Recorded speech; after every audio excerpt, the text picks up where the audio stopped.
Even the athletes who run the steeplechase admit it's a weird event. It's a 3-kilometer race that, for some reason, has 5 hurdles and a water pit every lap. I can run, I can jump. How hard can it be? So what makes a good steeplechaser?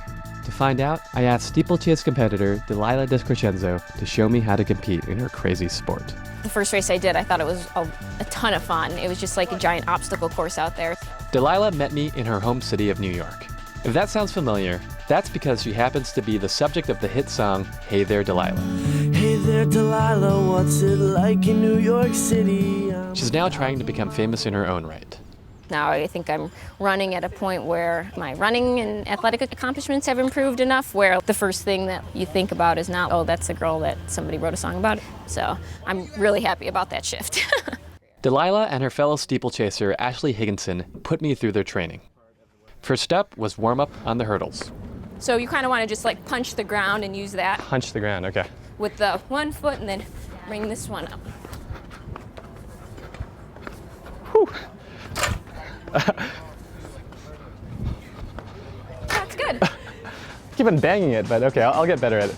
Then it was time for plyometrics, or jump training. This will be easy enough. We're just gonna hop forward 20 times. Height on these is more important than like distance forward. It's gonna be like 1, 2, driving that knee and extending with the back leg. They are in a lot better shape than I am. Once we were loose, it was time to get down to technique. Steeplechase is 7.5 laps long. Each lap has 5 hurdles that are 30 inches high for women and 36 inches for men. So my right foot is a stronger foot. Should I jump off my right foot? Let me see for a sec. Let me see. Okay, yeah. So I would say since you fell forward with that right one, typically, like that would be your lead foot. That was sneaky of you to do that. That's like how you do it. It turns out that hurdling is hard. Ooh, I think I twisted my body during that. There was a lot of torque there. Did that look natural to you? What? You know, I like that you committed though. You committed to the momentum and the pace. That's a very nice way of putting it. This was actually the easy part. In the middle of each lap, there's a water jump. The racers have to leap onto a hurdle and then leap over a water pit. So this is almost just the same principles as what we were doing, but of course the difference is we're gonna plant our foot here, and then you're carrying your body forward, and then this heel is like gonna be pushing us off the barrier. And is it possible to completely clear the water pit? No, not typically at our height. The goal is just to minimize how much water you actually step into. Is it gross to run 3K in wet shoes? You don't notice it. There's no margin of error when taking the water jump.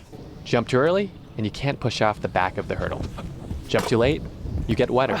So what's a good time for one lap? We're aiming to run like 76 pace. So that was my goal. 1 lap, 5 hurdles, 76 seconds.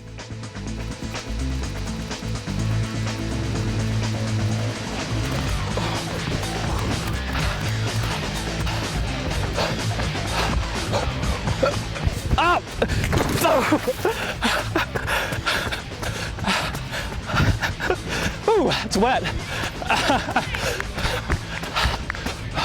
Running as hard as I could for just 1 lap, I finished in 81 seconds.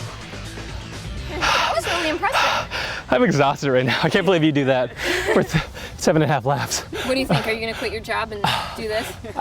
Maybe with a little bit more training. Yeah. I could, but I don't think so. We'll see you here next week. Yeah, I don't think I can do that for real. For the Wall Street Journal, this is Stu Wu in New York City.